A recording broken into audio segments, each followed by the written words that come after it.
You've been on the show before. We went through your whole backstory. We're going to talk a little bit about that just for reference, because some people haven't heard your full backstory. But then I want to talk a lot about your unique approach to this family cookbook. I did get a chance to read it.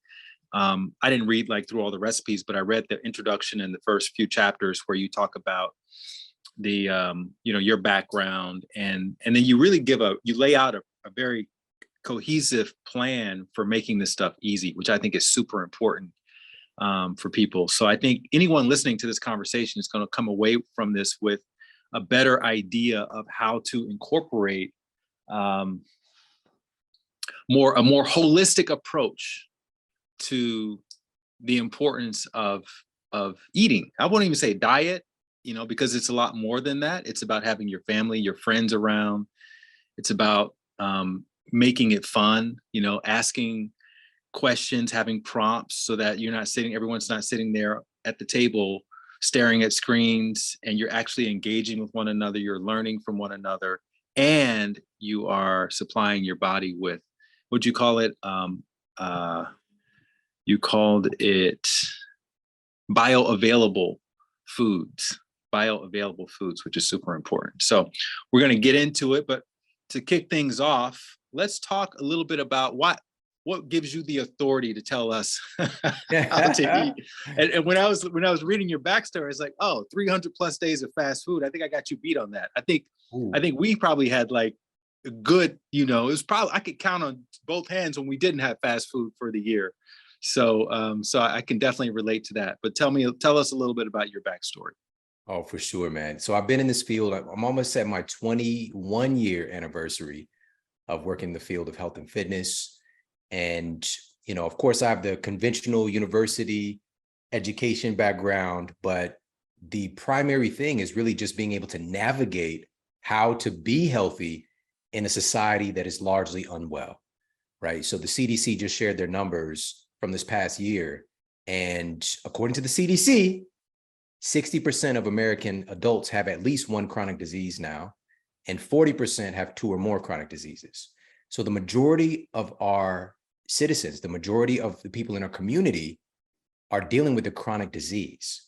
So the majority of people are not well. And to stretch that out even further, a recent study, and I cited this in the book as well, a meta-analysis stated that 88% of American adults are metabolically unhealthy. And so this is speaking to, just to deconstruct what metabolic health looks like, this could be all manner of, blood lipids. This could be, blood glucose management, hemoglobin A1C, more of like a longer view of what your blood sugar is doing, hormones, the health of our immune system. There's immunometabolism. And there's so many layers that we can deconstruct this, but we know that we're largely unwell as a society. And I believe it was Krishnamurti that said it is, and I'm going to slaughter this, but it's something along the lines of, it is not a means of health or a means of success to be well adjusted to a sick society, right? And so that's what we're trying to do, is to be able to navigate how do we actually create health in a largely sick society. And I believe that there's a tipping point with these things, and so right now, simultaneously, where we have the most chronically ill society that we've seen in human history, there are these little sects, there are these little communities that are popping up and expanding, where people are achieving levels of health that we haven't seen before, just radiantly healthy. We're talking about extending lifespan substantially, but not just lifespan, but health span, right? Aging healthfully. And so there are these two things going on simultaneously. And so my mission is just kind of navigating this. And you mentioned like the authority in this piece. I'm coming from, and this just happened yesterday, Light. I'm gonna just share this with you. I'm tired of people that are well-intentioned jumping in and telling me that because of my circumstances, I have to be a victim. All right. And so what I mean by that is, when I'm sharing some of this cutting edge science and sharing the voices of the leading people in their fields that are all about empowerment, education, providing tools for community to navigate this situation, and I'll share this, and then someone, again, well-meaning, will jump in, well, that's easy for you to say, because, there are so many people that don't have access. And I did this. I transformed my own health while living in Ferguson, Missouri, where when people talk about a food desert, I mean, it doesn't get any more of a food desert than this. I grew up on food stamps, WIC program, getting food from charities, right? Literally, even my Christmas gifts were for charities. Many years I kept getting Yahtzee every year for Christmas. It's not fun, And so I come from those circumstances. When we talk about access to movement and exercise and those things, I was just talking about this with my wife. I lived in conditions where literally going outside, it's not a high risk or high probability, but there is a chance that I can get killed in a drive-by. It's like that. That was the nature of the community that I lived in. And going to a basketball court, there are multiple shootings each year on the basketball court I go to. And so I understand what that's like. But what people who are not from those conditions don't understand is that there's so much beauty in this environment as well. There's so much creativity. There's so much inherent optimism, because you have to be optimistic just to walk out your door knowing that there is a possible threat. There's such a feeling tone of community and looking out for one another as well. Like, there's all these great resources. All I needed was just a directive on how to point my creativity, right? All I needed was exposure to know what the difference was with different foods and my outcomes, my health outcomes, because and I'm not exaggerating, every person in my family had at least one chronic disease. And it doesn't sound like it's abnormal, because again, it's the majority of our society. But for me, every person, my mom, obesity, diabetes. She recently underwent full hysterectomy for endometrial cancer. And the physician that I talked to, ultimately, he said that, when I asked him, so what caused this cancer with my mom? And he said, well, you never can really know for certain. It's probably her genes. He didn't run a gene panel. He didn't mention the fact that she's been obese for 50 years. I'm sorry, 40 years, that she's been smoking for 50 years, that she's been riddled with a life of stress and, even being stabbed multiple times, trying to make ends meet, working at a convenience store for us. Like, the list goes on and on and on. But here's the thing, because I'm a scientist and this is what I do, I know the numbers. And endometrial cancer, there's a 7 times higher risk of her having endometrial cancer if she's obese. All right. And this also speaks to this last little part here I'm going to say. This also speaks to navigating different terrains with our family, because just like, why on earth is my mother experiencing obesity with all that I know? And trust, there are so many of my people in my family whose lives have been transformed. Absolutely. But my mother, she's a different story. She has her own path. But right now, I'll tell you what, she is, okay, I'm gonna share this with you. Like, I haven't shared this yet. So after the full hysterectomy, and the physician is just like, I think we got all the cancer, but we'll know later. So he brings her back in, and there was no cancer that was evident. And there is like a cancer antigen panel that can be run. And like, the number was now about 60% lower than it was pre-surgery. And so this largely indicates that the cancer was local to her uterus, okay? And then, because he was saying chemotherapy and radiation might be an option later after we do the surgery, and then we find out. So we find out, right, that, those numbers have gone down, looks like she's cancer-free, but he said, but the number's still kind of high. And I asked him about this. I was like, so where you want to put her through chemotherapy and radiation now, where is the cancer at? Where is it? She can't seem to tell me. So I'm just curious. He said, well, she has some swollen lymph nodes over here. Could be from the surgery. Could be, we don't know. But this is standard of care, right? So that was number one. Number two, me asking what caused this cancer? Don't we need to remove the cause just in case so this doesn't keep coming back? And number three, I asked him, since he said that he's been doing this for 25 years, 26 years, actually. I asked, with the survivability of this treatment, it would really help my mom's mental health if you could share some case studies of people that have gone through chemotherapy and radiation, since you've been doing this with patients for 25 years that have, because the survivability benchmark is 5 years. Like, this is how they manipulate numbers. And I was just like, if you could just share a couple of case studies, that would be great. And maybe even my mom, she could talk to somebody who's going through the treatment that's alive and well today. That would be awesome. And he's like, actually, I have a patient who's going through her last treatment today. Would love to talk to your mom. I was like, no, not somebody in the treatment now, but somebody that has gone through the treatment who's around 5 years later. And he laughed uncomfortably. This is a true story. He was like, I'd have to look at my old notes from my practice back in Montana. He's in Missouri now. And he couldn't bring one person to mind that he's put through the treatment that's alive that my mom could talk to. And that's the difference with us, is that, like, you name a condition, I can give you the numbers right now. All right, you can call them right now, because there's a difference between standard of care and truly being successful at helping to reverse these conditions. And so I was just, to put a bow on all this stuff, what I'm working to communicate is, right now, my mom's cancer antigen number is not just, she didn't just go to normal, it's below normal for the population. She's lost 80 pounds so far. And there's this vitality that is exuding from her.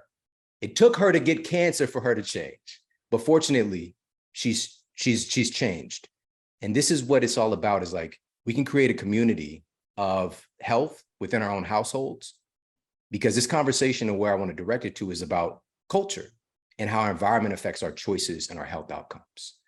And it's going to extend to your outer perimeter, your other family members and or your community. But what I also want to share with people in advance of this is, like, we can't make people change. That creates so much frustration in our lives, trying to get people to change. What we can do, first and foremost, is change ourselves. We hear this, but it's real. We can change ourselves, and we can create a culture in our own household where health is just normal, where having healthy options and healthy access and outputs is normal, regardless of where we come from. Again, I did this in Ferguson, Missouri, in a food desert. I was able to transform my health, and from there, be able to impact the lives of millions of people, despite my circumstances. And so that's what this is all about. That's a lot, but that's what this is all about. Love it, man. I love that part of the book where you say, I forget who the original author of the quote was, but kids don't do what you say, they do what they see. And I think that's kind of what you're referring to in a larger scale as well, like your community, your family, et cetera. But you've been hinting at the fact that food saved your life. So just for the listener who has never heard your story before, what did you mean by that? Absolutely. So this was, again, a little over 20 years ago. I was diagnosed with a so-called incurable spinal condition, and I had degenerative spine disease and bone disease. My disc had 2 herniated discs because of the degeneration. And I was just 20 years old at the time, like, so I had an advanced arthritic condition of my spine, and I broke my hip at track practice, being an athlete. It wasn't a fall. There wasn't any impact or trauma. It's just because my bone density was so low. And it's incredibly abnormal for a kid to have bone density so low. And, from that point, my aspirations of collegiate sports, and like, that was kind of what I saw, because that's all I saw in my environment. That was my way out. Right. And, it just sent me kind of down a path, a rapidly deteriorating path, where now my physician is telling me, yes, you have the spine of an 80-year-old man. And coupled with that, when I asked, what can I do to heal this situation, to get out of pain, he told me that there's nothing that you can do. Unfortunately, he said, it just happens. Nothing right. to do. He said, it just happens. This is, I'm sorry. He put his hand on my shoulder. He said, I'm sorry, son. This is something that just happens. And I'm sorry it happened to you. Now, again, like, it's so ironic, because this is supposed to be about medicine and science, and that's abandoning basic laws of physics, like causality. In our universe, I know there might be some Ant-Man, whatever, quantum, I get it. There could be other realities, but here in this universe, we have causality. Nothing just happens, right? There's a cause and effect. We might not understand the cause, but it's there nevertheless. And so, because he didn't know what the cause was, he just relented to say that, basically, this is idiopathic. This just happens. It happens out of nowhere. we can't explain it. I'm sorry. And because I wasn't aware of my own body, I wasn't aware of my own power, I outsourced what I believed to him, and that's a nocebo effect. So it's the opposite of a placebo effect. And so I went from a kind of a nuisance of a pain that I've been dealing with for a couple of months to like chronic debilitating pain, next week and a half, 2 weeks. And he gave me, of course, some prescriptions to treat symptoms of the pain, which at the time, there were two hot drugs on the streets.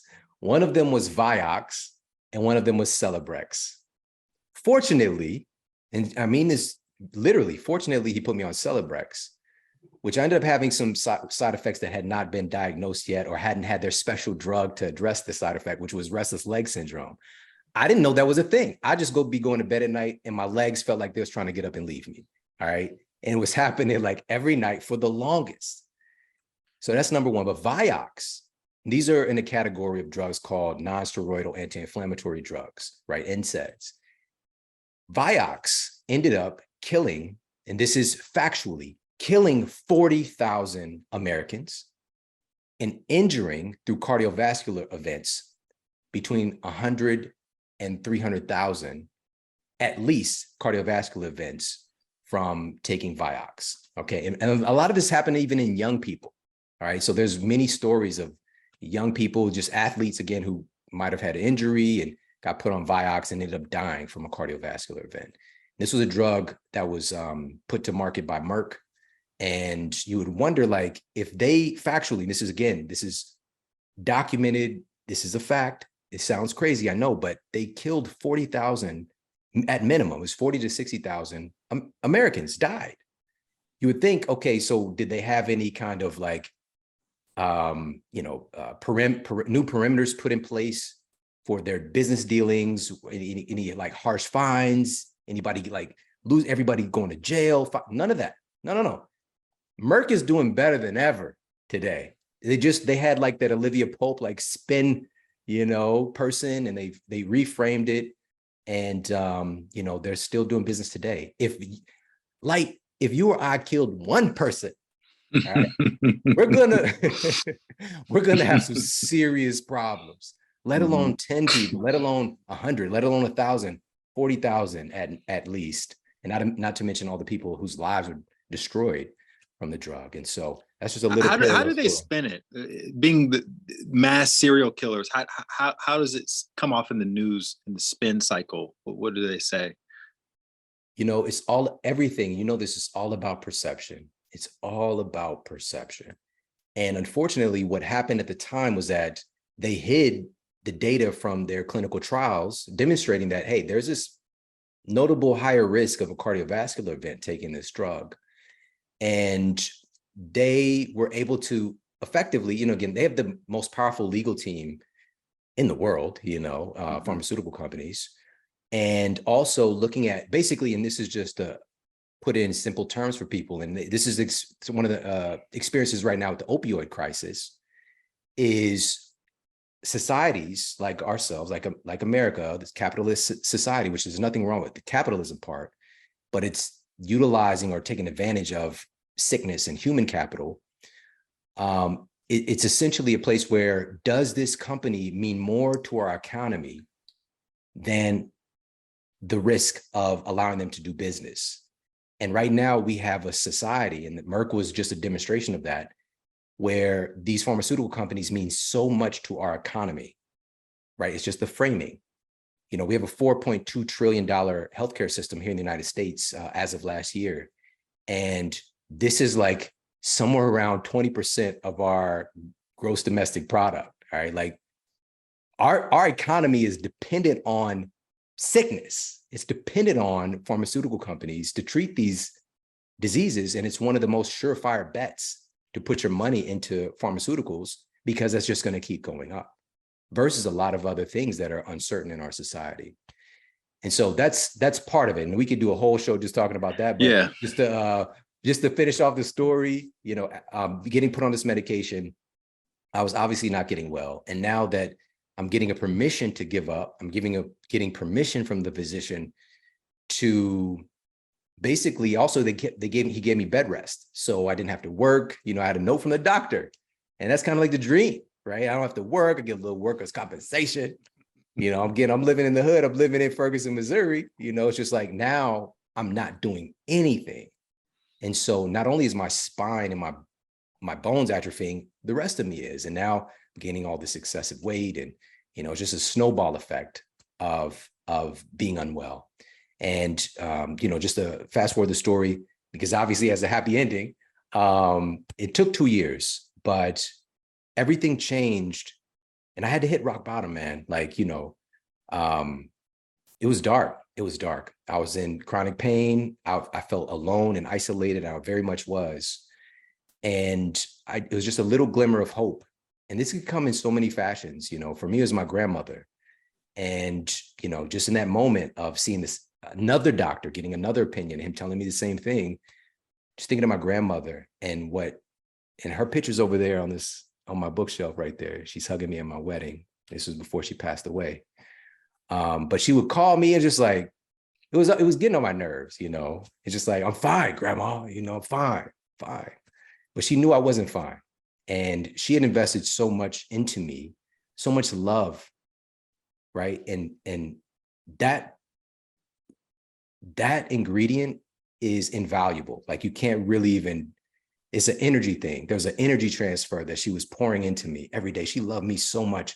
Even when she saw me right here on that picture and I'm about to get married, like she is torn to pieces, like crying, you know, because I'm her baby, you know, and I didn't get it at the time. And she also gave me these powerful insights about education. She spent time with me, you know, just learning, you know, basically learning how to learn and the importance of it and giving me directives. You know, I remember she had me go to this like McGruff the crime dog, like just say no thing, you know, at the school. I was like in second grade, you know, but that carried with me because many of my family members, as she knew, were addicts.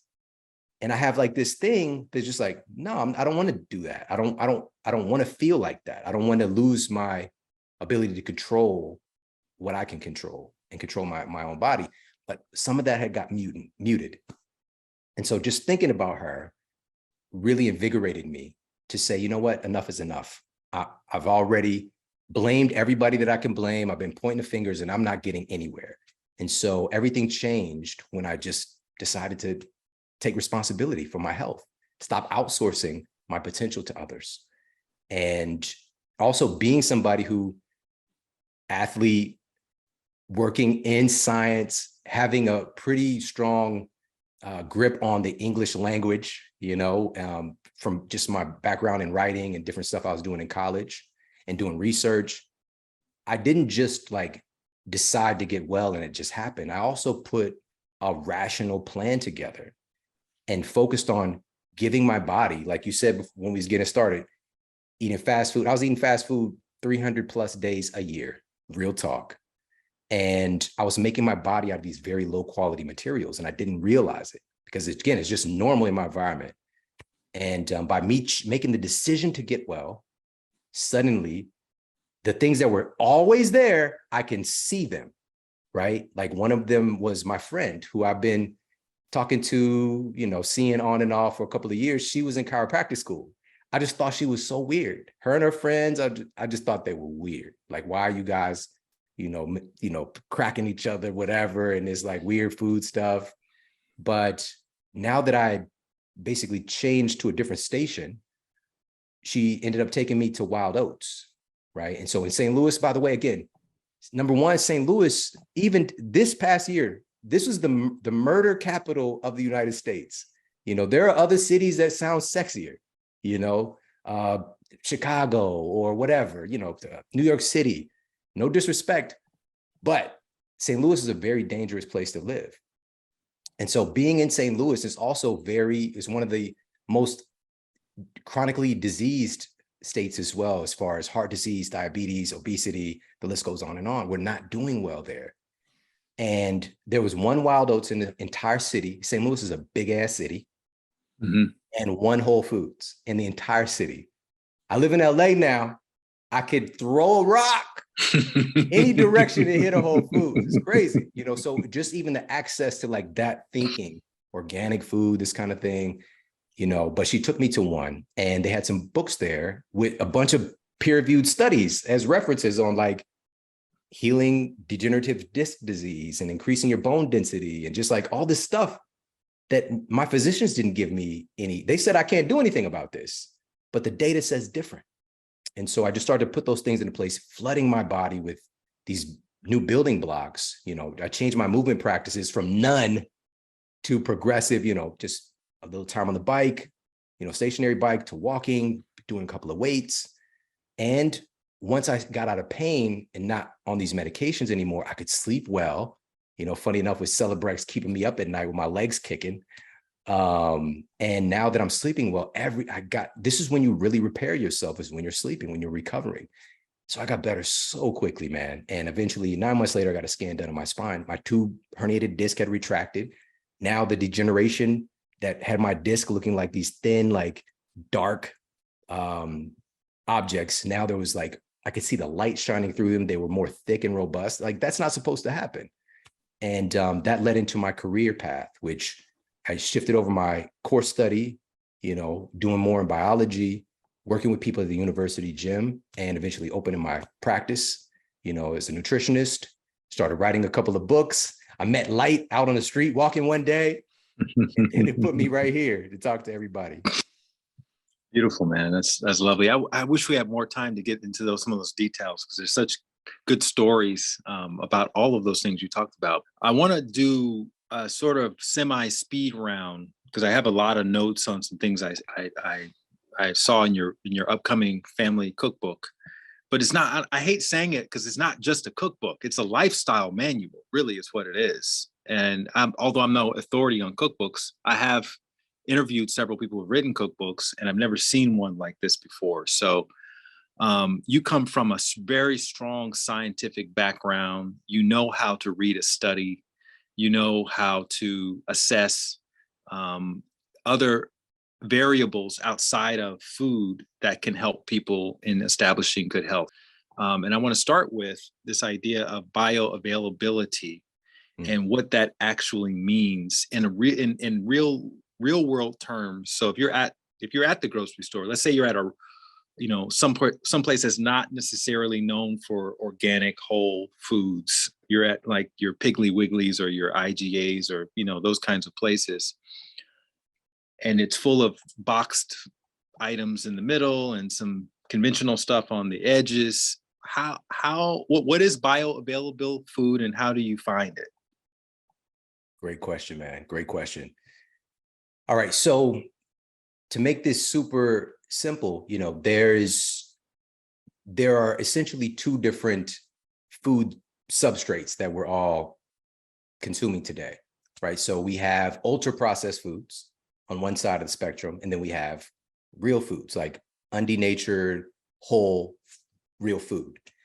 In the middle is where humans have survived, operated from for centuries, which is processing those whole real foods into our products that we're eating. So for example, taking tomatoes and some spices and making pasta sauce, or taking olives and pressing them with the cold press, stone press, and making olive oil. That's a processing, and it's creating a food that it still has the essence, or it's very close to, has that proximity of where it came from, right? And also with that, it also still is retaining a vast amount of nutrients. Whereas today, we have the majority of our food in our society today is in the form of ultra processed foods. So according to the BMJ, British Medical Journal, 60% of the average American adult's diet is ultra processed foods. All right, it's crazy. And in Eat Smarter Family Cookbook, this is the first time in book form that this new study has been shared. And this is from the Journal of the American Medical Association, denoting that our children, the issue is far worse. The average American child and adolescent's diet is almost 70% ultra processed foods, right? And it's gone up from 61% around 1999 to, in 2018, it was 67%. All right, it was already bad in 1999. And now it's just continued to increase precipitously. It just keeps going up. And so ultra processed food is when we take something like, we'll just say fields of corn, right? So I might have visions of like Michael Jackson in The Wiz, you know, like have corn, you know, all these fields of corn, scarecrow, whatever. Corn seems like a, you know, it's maize is another name for it, right? So it's like something, people have been eating this for a while. But when we take corn and then we turn it into, through high heat treatments, through the addition of additives, preservatives, food dyes and colors, extraction methods, you know, maybe even hexane extraction, and eventually that corn is turned into Lucky Charms cereal, right? It is so far removed from its initial source, and also the sweetener as well, coming from corn, you know, in the form of corn syrup, right? It's so far removed that it no longer carries any of the essence, and it's including now so many synthetic ingredients that it's fitting into this category of ultra processed foods. All right, so I want to make that distinction. Now, within that, we have real food-based nutrients and we have synthetic nutrients, okay? And this is to answer your question directly. And so, for example, we have whole food-based vitamin C. When I was in my nutritional science class in school, in my university, I was told to, you know, make sure that people that we work with, including ourselves, that we get our essential vitamins and nutrients. And it was very vanilla in that dictation, you know, make sure that you're getting vitamin C, magnesium. Today, we know that there are multiple forms of vitamin C. There are multiple forms of magnesium, for example. And there are multiple forms of just about any vitamin. People know about, for example, vitamin D having multiple forms, right? Vitamin D2, D3. There's this B vitamin complex as well. But even within that, B12, there's multiple forms of B12. And it's going to depend on the food source it's coming from and also the cofactors and how our cells are going to be able to assimilate and utilize any of these. Now, because of our so-called advancements in science, we're able to isolate and find, okay, this product has this vitamin C, and we can isolate it into a synthetic form. But is this the ideal form for this person? Is it the ideal form for humans overall? And now that it's isolated without all of its cofactors, can the body interact with it in the same way? And so I'm going to share this study with you because, and this is crazy, man, most people don't know that most vitamin C supplements are actually coming from GMO corn syrup or cornstarch. Most vitamins. I was thinking of the Flintstone vitamins that I used to take as a kid. I'm pretty sure that comes from that category. Of course, those are synthetic forms of these nutrients. Man, I know there was a time I got into the Flintstone vitamins and I ate a bunch of them. I know I was high. I probably got, you know, enough, I don't know, man, like vitamin B12 to I don't know, fuel a rocket to see the future or something, you know. But here's the thing, again, it's this synthetic form. And just looking at vitamin C alone, the study was published in the Journal of the American Medical Association Internal Medicine. And this was in 2013. And what they found was that participants taking synthetic vitamin C supplements had twice the incidence of developing kidney stones. All right. Taking the synthetic form of something healthy, right? We need our vitamin C. We need our vitamin C. But if you're taking it in this synthetic isolated form, not only can it, you know, potentially not get the benefit, but also can be very dangerous. And most people have no idea about this. They're trying to be healthy, grabbing a little vitamin C supplement, grabbing a little emergency, you know, little vitamin C supplement, and end up having problems down the line because it's not in its real whole food form.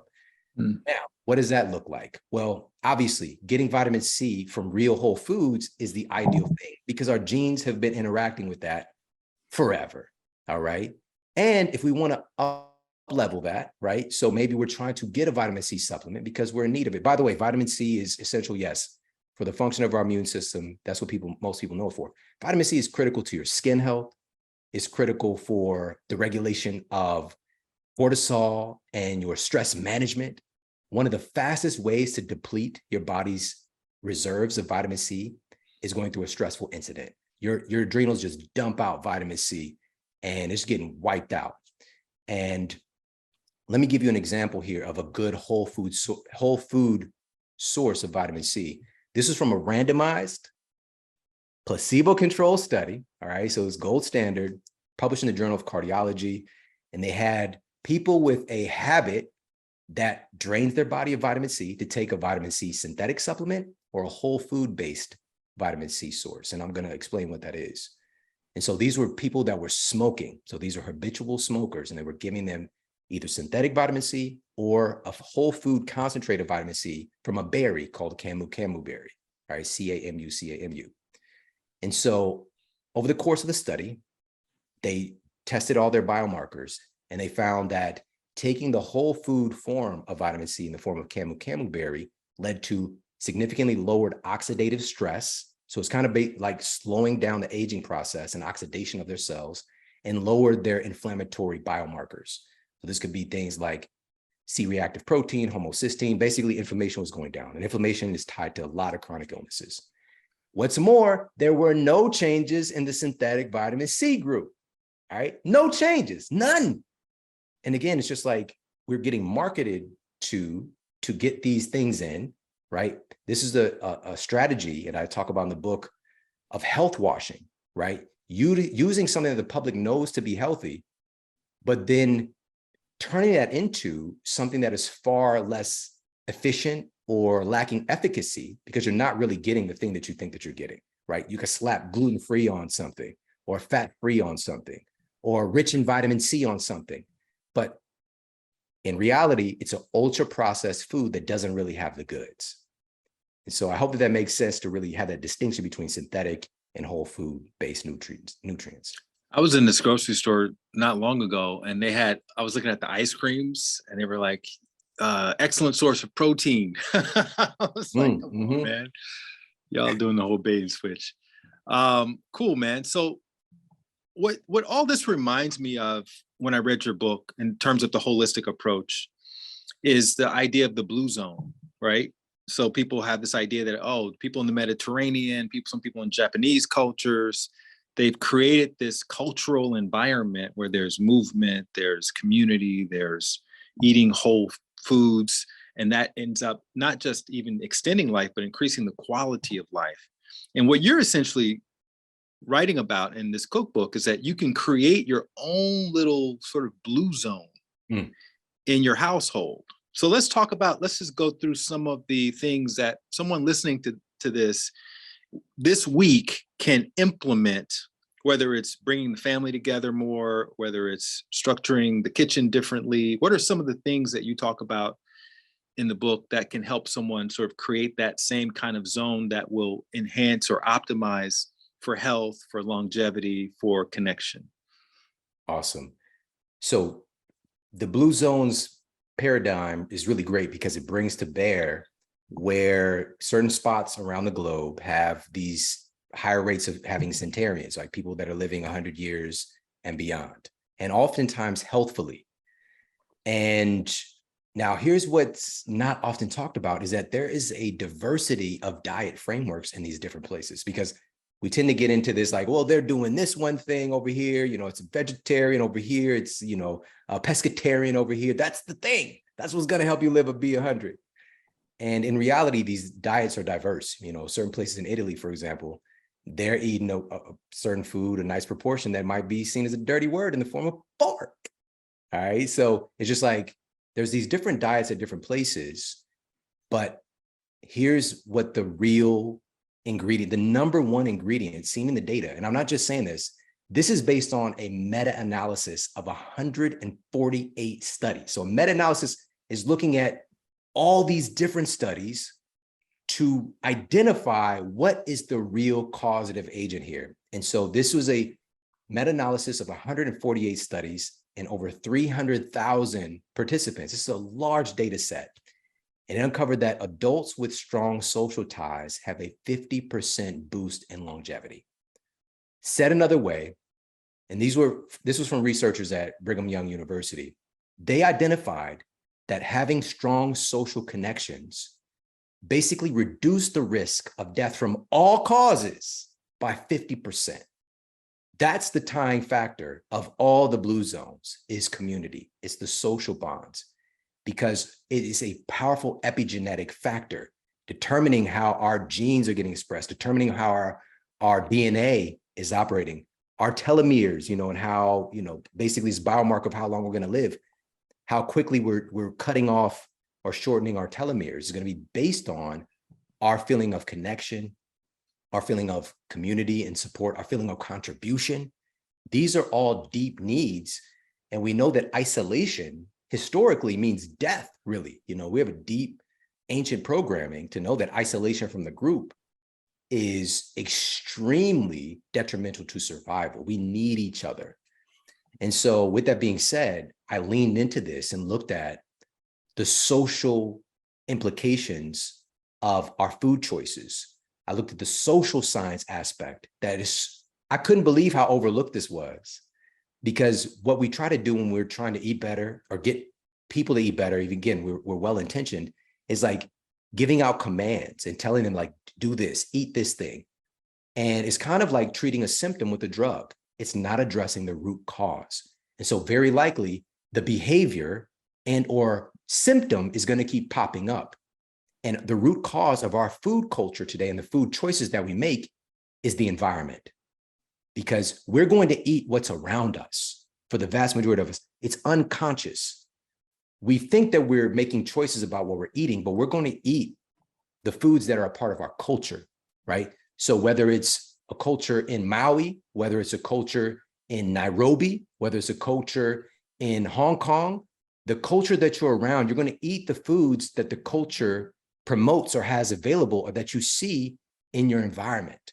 And it's going to differ depending on where you are in the world. Historically, there were real foods or minimally processed foods. Today, that paradigm, as we already talked about, has changed dramatically. In the United States, we are the king by far of eating ultra-processed foods. We eat more ultra-processed foods than anybody by far. And we also have the highest rate of obesity by any nation by far.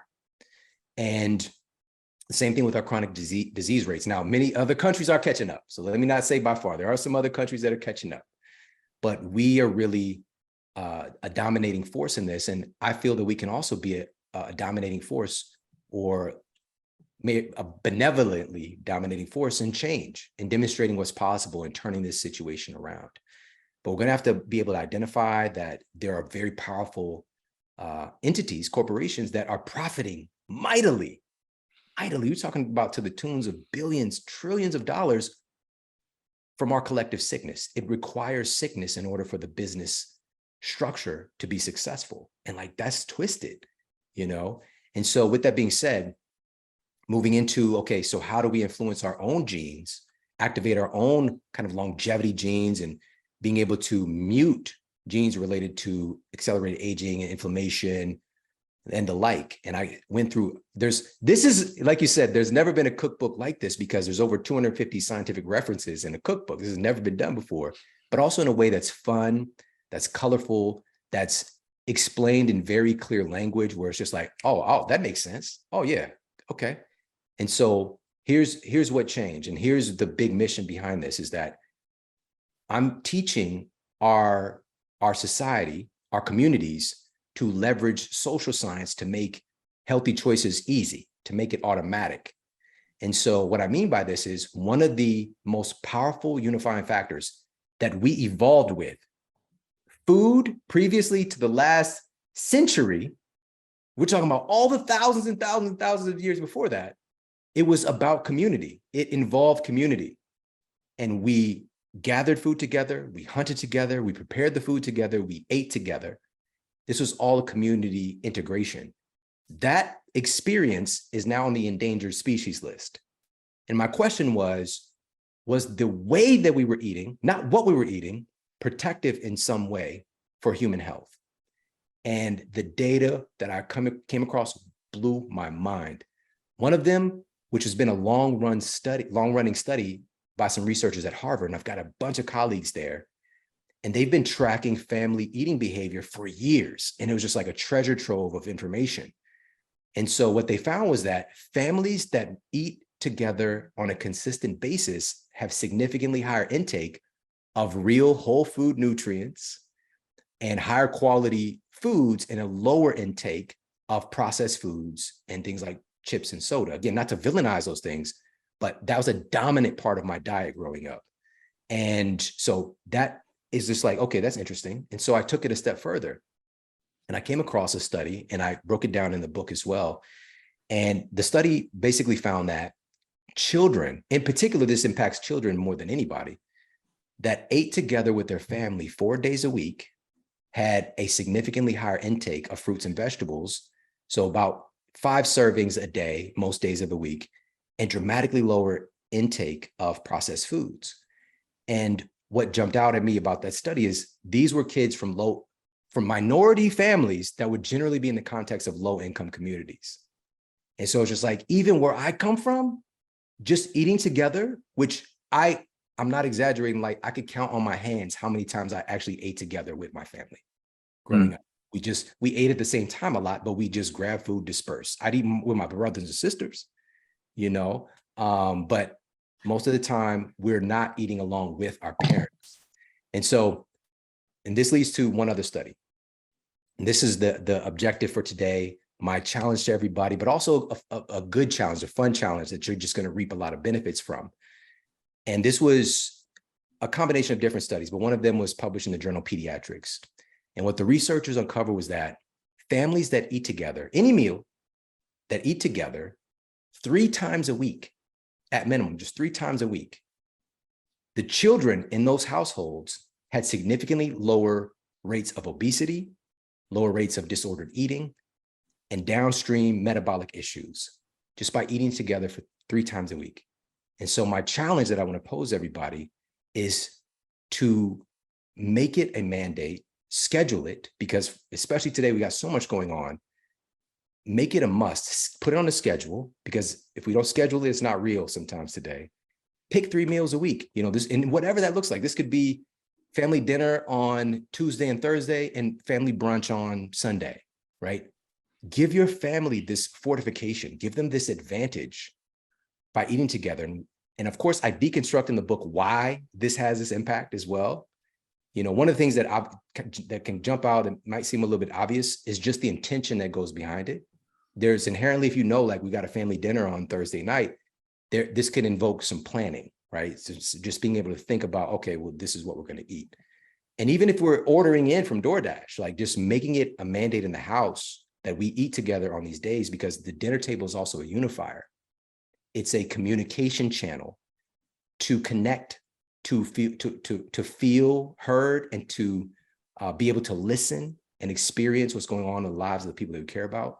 And in the book, I also provide a lot of prompts and how to, because, depending on where your kid is on the age spectrum and their environment, sometimes communication could be a little bit lagging. There could be more static on the line, especially if historically our families, we haven't been eating together and been in front of technology.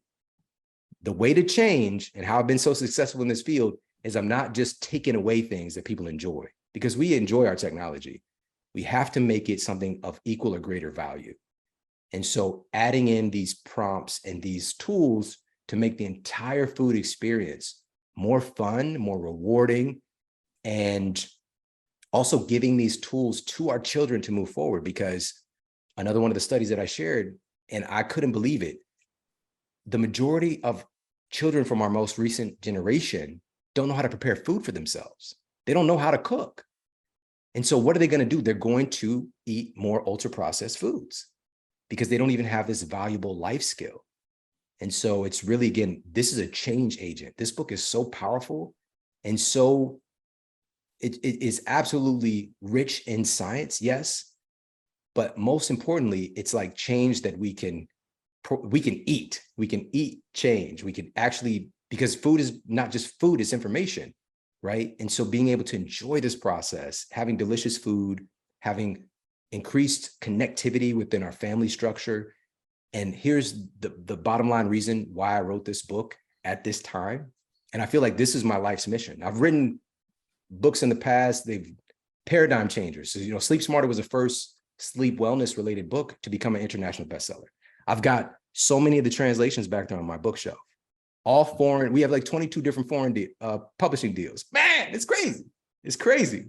But that all led me to this point, which is one of the greatest gifts I think that we all have is like being able to understand what comes easy to me that might be challenging for others, right? My purpose might be in the mix there, right? And also being able to see what comes naturally to me, what feels good.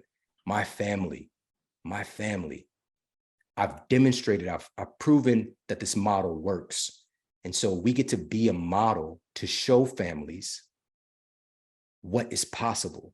And it's so exciting, man, because this isn't just me this time. This is my entire family. And with that, it's infectious. It's infectious in a beautiful way, in a good way, because that's all I needed back when I was by myself in Ferguson. I just needed to know what was possible.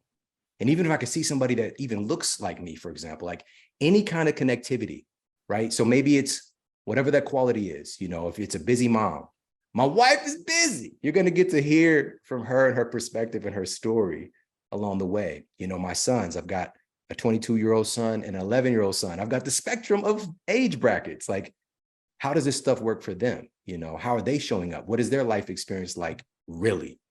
Right. And so bringing a level of authenticity, a level of empowerment, and also, again, just giving people a blueprint on how to do this stuff. And share what your family experience is actually like around the mealtime. What are you guys doing? What are you talking about? How do you keep people engaged? Or are, you know, or how does it happen? And what have you noticed that the kids have done over the months and years of you being very intentional about cultivating this particular type of vibe during the mealtime? Awesome. So when my youngest son was about 3, we started doing this gratitude practice before we have a meal, right? So we sit down and all of us would go through one by one at the table and share 3 things that they're grateful for from that day, right? And so, of course, we get to hear what the experience was of our loved ones, but we also get to articulate it for ourselves and like reach into that. It's like a different energy, right? That gets invoked. You know, it's a feeling of gratitude that just kind of gets turned on, and it helps to really reduce stress. And so that's been our practice that we've done for many years now. You know, we do it maybe 90% of the time now. Sometimes, you know, again, different stuff is going on. We might not do it every time, but it's been a practice we've been really consistent about. And also involving them in the process somehow, you know, so maybe it's like a dessert choice or something like that for my youngest son, you know, so he's like, he has this psychological thing. If he's like trying to game with his friends, like he wants to unplug, hang out with his family, and also to get his hands on whatever this goodness might be. Maybe it's the meal that we made and also him being involved in making food as well. All my kids can cook, which is really cool. And they've been doing it for years, you know? And so also we know that most of the time when we have a family meal, we're going to end up hanging out with each other for post-meal time. You know, we're just all just sitting around, it just happens. And so this might very often actually transition into a rap battle, or, you know what I'm saying, somebody's, you know, it's like dancing or whatever. Like, we're very like playful. There's a playful spirit in our family as well, and also a spirit of creativity, you know. And so those are some of the things. And, you know, and I'll tell you this from today. Like, you know, I was going outside to work out with my wife. And I went outside, and I didn't know, because I was up in my office working, and I went outside, and there's like a chair sitting in my driveway. I'm like, what is going on? So I'm thinking my older son, maybe he's out here filming something for, you know, he's a trainer now, he's a personal trainer, which again, come on, you know. But the chair was there, and then like 5 minutes later, they come around the block. He was training his little brother. They were doing sprints on this big hill over here, and they came over, and my youngest son plays basketball, AAU.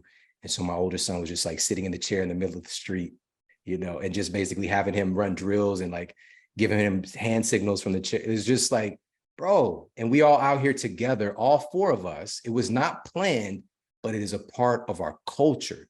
I didn't tell them to do that, you know. The same thing with my wife, like it's a part of our culture.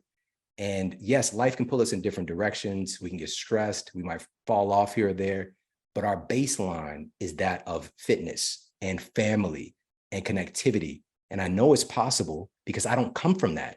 I don't come from that at all. I never even met my biological father. I don't even know who he is. right? I had a stepfather, again, the whole story, the alcohol abuse. He actually just passed away. We just had his funeral 3 weeks ago. Drug and alcohol abuse. I grew up in, again, this is during the crack epidemic, lost so many family members. All right. And so this is possible for us. We can write a new story for our families, for our children. And it is the most important use of our time and our energy, from my perspective, because it pours back into us too. It's so fruitful for everyone.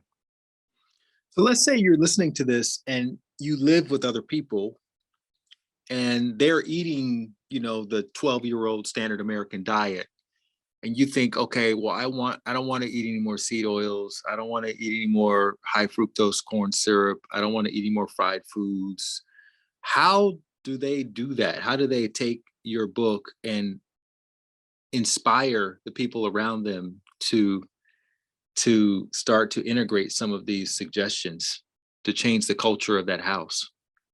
Awesome, man. So I'm doing this in different layers in the book, just speaking to, some people are just visual. Some people just want to be told what to eat. Mm-hmm. Some people want to know why. Some people want to know deep science, right? Like, because there's a lot of different food camps out here and everybody's debating, they're infighting, largely about minutia, right? So I focused on the macro pieces. And so, for example, it's not going to be that complicated to upgrade, like you just mentioned, seed oils. So in the book, I break down these 3 cultural food contagions that we need to protect our family from.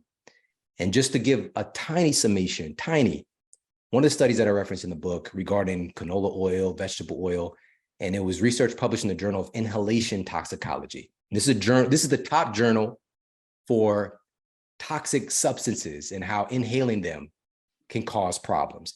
And the researchers found that even smelling the fumes of canola oil, vegetable oil while cooking can damage your DNA.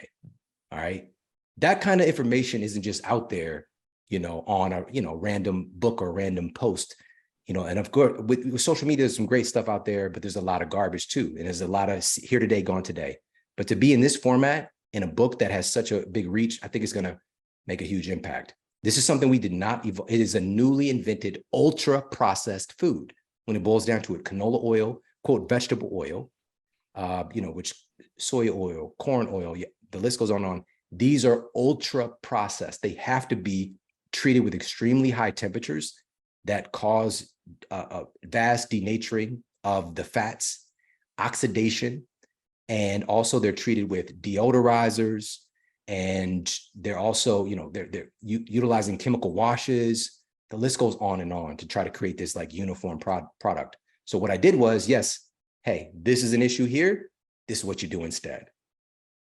Something you probably have heard of, extra virgin olive oil, right? We just make that simple swap, and I share the science on it. Oleocanthal-rich extra virgin olive oil, researchers at Auburn University found that this is one of the few substances ever discovered that can help to reduce inflammation in the human brain.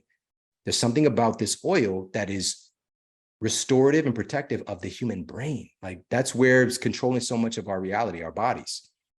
And so that's what you're going to find in the recipes, right? This isn't going to be something that's so outrageous where you need, an overhaul where instead of, you having a bun on something, you have, I don't know, you got to do a whole and I've done this before. You got to have a dehydrator. You got to dehydrate your buns for 48 hours to make your, raw food burger. Not like that. It's just upgrading the ingredients of the foods that we love. Pancakes. My family loves breakfast foods, and so I've sweet potato pancakes, and it's just, they're so good. Okay.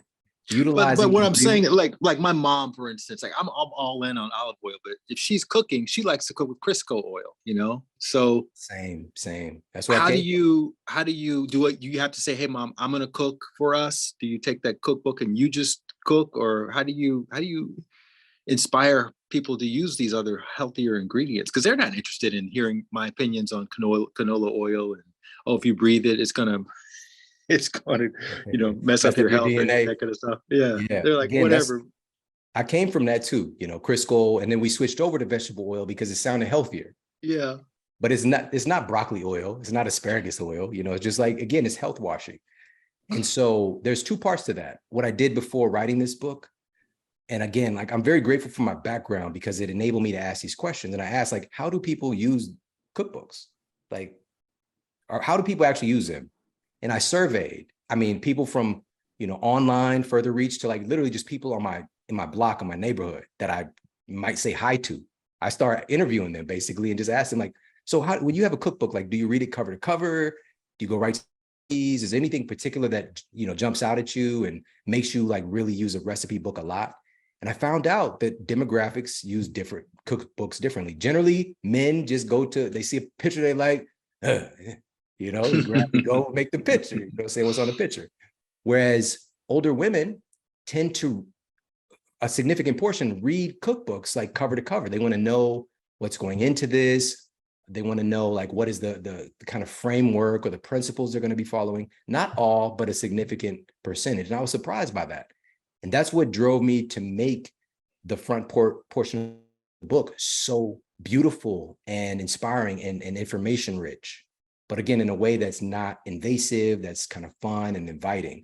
And so that's what I did for our grandmas who there's a good chance they're going to look into a little bit of that information up front, but it needs to be attractive as well. That was the biggest key. And so, man, we spent a lot of time and energy to make sure that everything is beautiful, that it shows my family throughout the book. My family is all up in this book and just showing our culture and our unity. So even if people are just stopping on a page where they see a beautiful picture and being able to see something that's going to pop right out to them, maybe about, Crisco or, whatever the case might be, but just to be like, oh, okay. And leveraging that with the recipes themselves, just following the recipe, they're going to be including higher quality ingredients. There isn't Crisco on the menu, you know what I mean? And, but also even with that, and this is the last piece I want to share here with this is that unfortunately, a lot of diet books are, there's like a religiosity about you're supposed to do all this stuff right.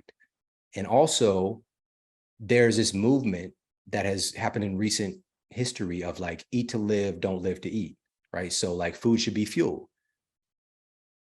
I went in and I added some of this into the book, but humans, we evolved. The reason that we eat certain foods is that we're driven to eat tasty things. We're driven to eat things that bring us joy. And yes, food manufacturers, food scientists have manipulated our desires for tasty things, but we could take back control of that as well. And I feel that the bridge to do that, and again, just being able to work with all these people over the years, is by providing real whole food based recipes that taste amazing and avoiding the ultra processed or synthetic ingredients that typically go into these foods. So if somebody's into an enchilada or a scramble or pancakes or whatever the case might be, we've got something for you that is going to literally change the information you're putting in your body through the lens or through the pathway of deliciousness. We are big time foodies. And so it's just like, for me, I'm even surprised that it took all this time to create this, but it was just like, it was a matter. There's a great quote from Churchill. It says that there's nothing more powerful than an idea whose time has come. And so I just feel like, life was qualifying my family for this moment. And I think that we can make a big difference. Beautiful, man. Eat Smarter Family Cookbook. So we definitely want to get a copy of that. And then also I was thinking, you could play your podcast while people are preparing meals together and kind of get the little education happening at the same time. And this book comes out in October. That's right. It comes out on 10/10, 10 out of 10. Beautiful. October 10th. Beautiful. That's my mom's birthday. So, well, look, oh, man. Come on. See? All right. Everybody got to go get a copy for Light's mother's birthday. That is so awesome. So awesome. So when people do cookbooks, there's no audio version, right? Because that wouldn't make sense. Or is there an audio version? I don't know. Yeah. I mean, just the fact that it is information rich, there could be a part that would be like that. But for a cookbook, no, because then it would have to have like an attachment of like, this vast.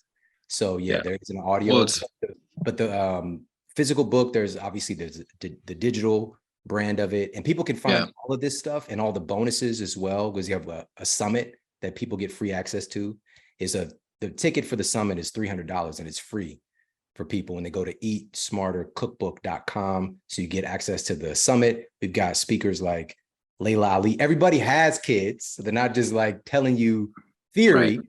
Layla Ali, Gabby Reese, Dr. Amy Shaw, Dr. Daniel Amen, the leading expert in mental health for kids, child psychiatrist, big on nutrition and exercise, all those things. But anyways, you get to see and hear, what do they do? How do they handle picky eaters? How do they handle preparing, meals for their family under, schedules? Like, how do you save money with groceries? Like, you get to hear all of these things. So it's not just me. It's not just me. So it's a really special thing as well. Beautiful, man. Well, thank you so much for being so generous in writing this book and sharing it with the world. And you keep hitting nothing but net. So we're just excited. Thank you, Excited man. about this hitting the market and seeing what else you come up with after this. So thank you so much.